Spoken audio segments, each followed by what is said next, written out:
अशी परंपरा लाभलेला बीड जिल्हा, एक साधू संतांची परंपरा लाभलेला बीड जिल्हा, नगद नारायण भगवान महादेव बाबा आणि प्रेममूर्ती हरिभक्त परायण शिवाजी बाबा नारायण गडकर,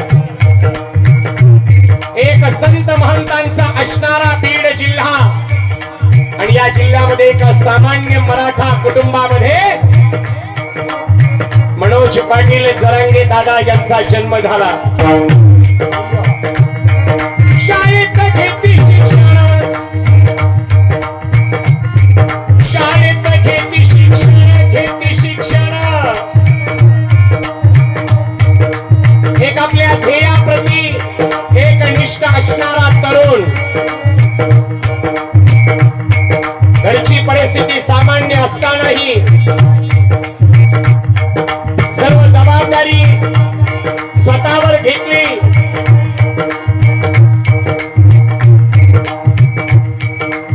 जे काही थोडं शिक्षण घ्यायचं होते ते शिक्षण झालं, परिस्थिती गरीब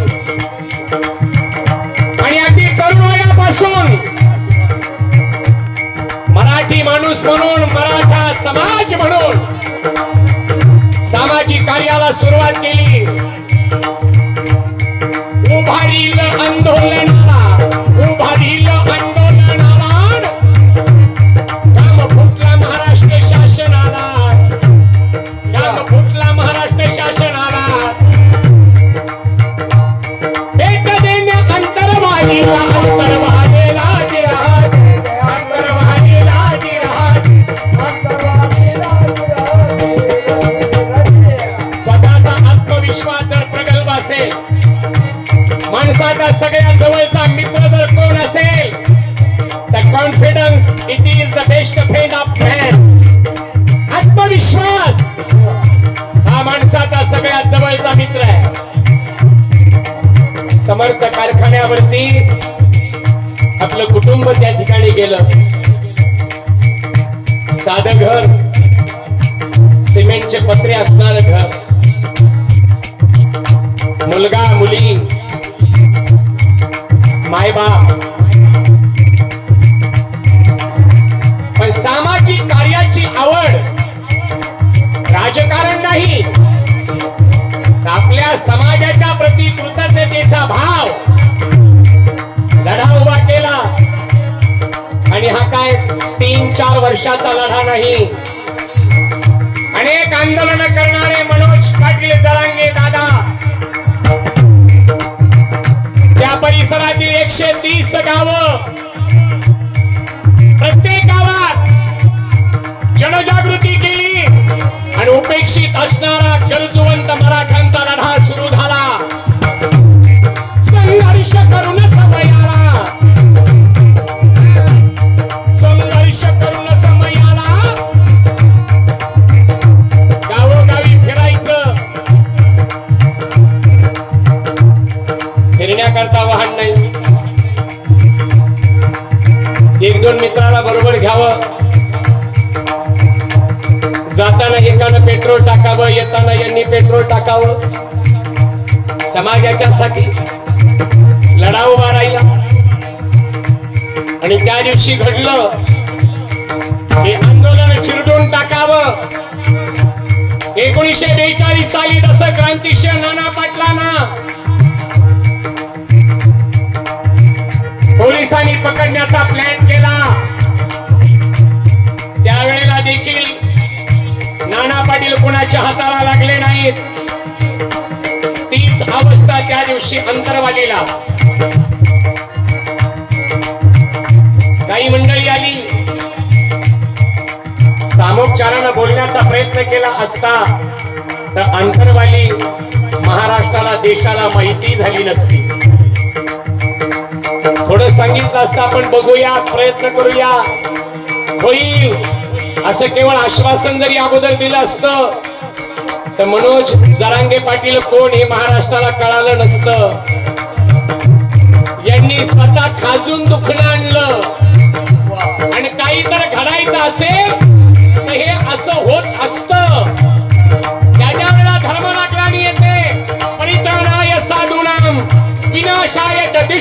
सत्यम धर्म संस्थापनार्थाय संभवामि युगे युगे. हे घडलं माझ्या छत्रपती शिवरायाच्या आशीर्वादानं त्यांच्या चरणाजवळ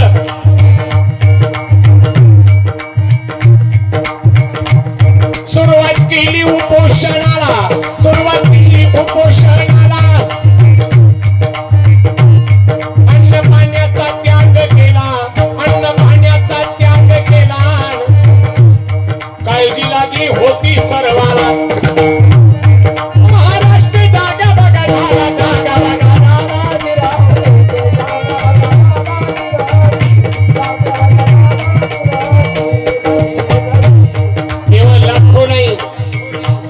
कोट्यावधी मराठा समाज अंतरवालीमध्ये एकवटला. त्या दिवशी धावपळ झाली. मुद्दाम आंदोलन चिरडण्याचा प्रयत्न झाला. माय मावल्याच्या डोक्याला लागलं. लहान लहान लेकरं मांडीवर होती. त्यांच्या अंगावरती आपल्या माईचं रक्त पडलं. पळापळ सुरू झाली. पण झुकला नाही. वाकला नाही. नमला नाही आणि शरणही गेला नाही. जे बोलायचं ते स्पष्ट समोर. आडबाजूला चलन, खोलीत चलन, कानात बोला नाही. आणि हे खरं समाजाला भावलं. हे भावलं. काहीतरी होऊ शकतं ही जाणीव समाजाला झाली. आणि अंतरवालीचं नाव एका रात्रीत जगाच्या पटलावरती गेलं. जे विश्वविक्रम देशातल्या कोणत्याही राजकीय नेत्याला करता आले नाहीत ते विश्वविक्रम एक सामान्य व्यक्ती मनोजदादा जरांगे पाटील यांनी केले.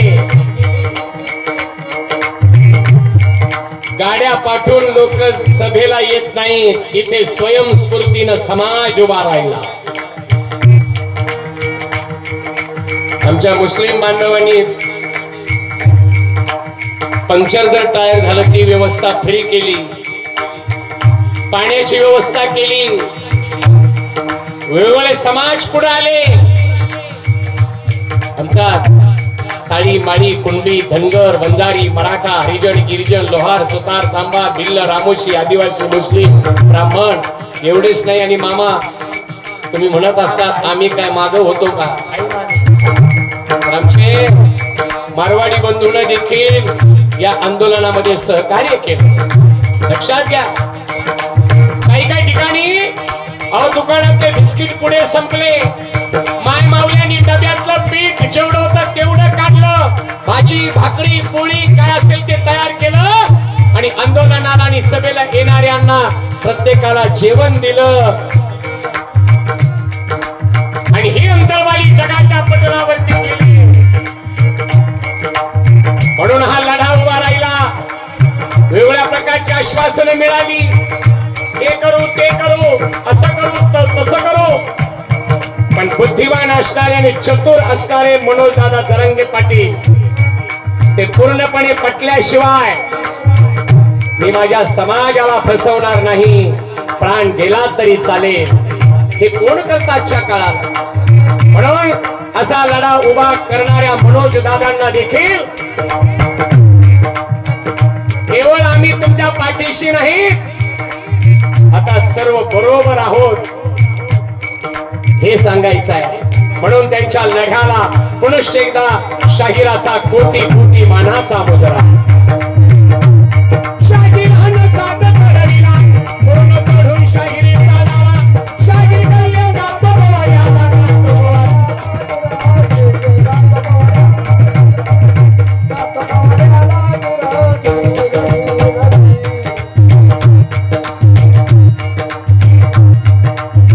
म्हणून त्यांच्या आशीर्वादाला लढा सुरू झाला.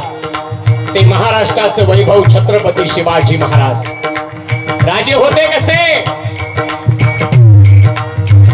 ज्या वेळेला महाराष्ट्रामध्ये तरुण दिशाहीन झाला, शेतकऱ्याला न्याय नव्हता, देवाधिकाची विटंबना केली जात होती। आणि अशा वेळेला लक्ष्मीच्या पावलानं जिजाऊ मासाहेब भोसल्यांच्या घरात आल्या। हिंदू धर्माला जिजाबाई बोलती अंबेला, एक बाळ द्यावा गे मला, दैत्याचा नाश करण्या देवी समोर पदर पसरीला। आई वारी पावन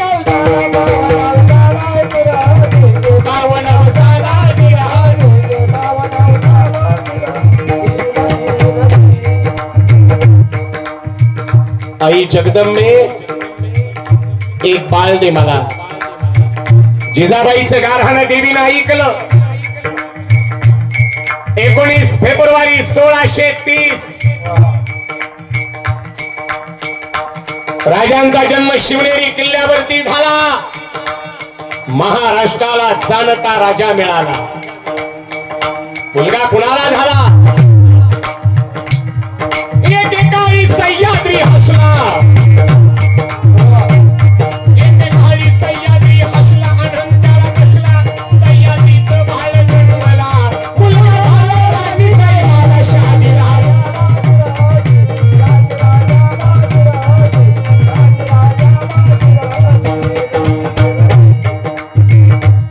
मुलगा झाला जिजाऊ साहेबाला, मुलगा झाला शहाजी राजाला, अरे मुलगा झाला सह्याद्रीला, मुलगा झाला महाराष्ट्राला, नवे नवे मुलगा झाला भारत मातेला। छोटस बाळ पाळण्यामध्ये घातलं, आया बाया जमल्या। उमाबाई बोलली जिजाला, काय ठेवायचं याच्या नावाला, जिजाबाई बोलल्या सर्वाला, शिवाजी ठेव नावाला,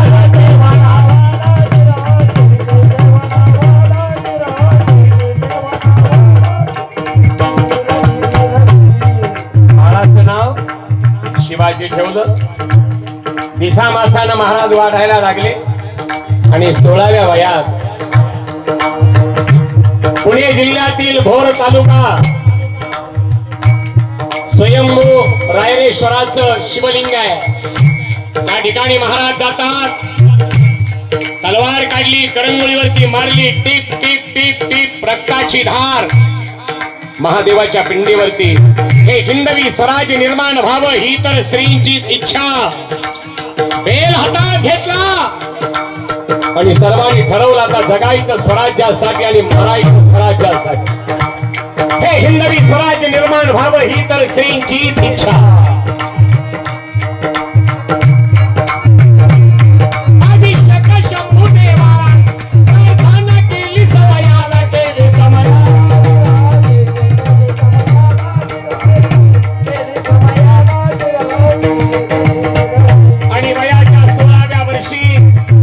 शिवाजी महाराजांनी स्वराज्याचं सुराज्य केलं आणि हा महाराष्ट्र घडवला। म्हणून झाले बहु होतीलही बहु, परी याची समहाच। शिवाजी राजासारखा राजा होणे नाही। जगाच्या पाठीवर अनेक राजे झाले, त्यांनी समाजाला अडवलं, नडवलं, पिडवलं, रडवलं, छळवलं आणि माय भगिनीवर अत्याचार केले। पण स्त्रियांचा सन्मान करणारा, इज्जत घेणारे राजे झाले, पण माय मावल्याची इज्जत वाचवणारा आणि त्यांना माय बहीण मानणारा जगातला एकमेव राजा म्हणजे छत्रपती शिवाजी महाराज।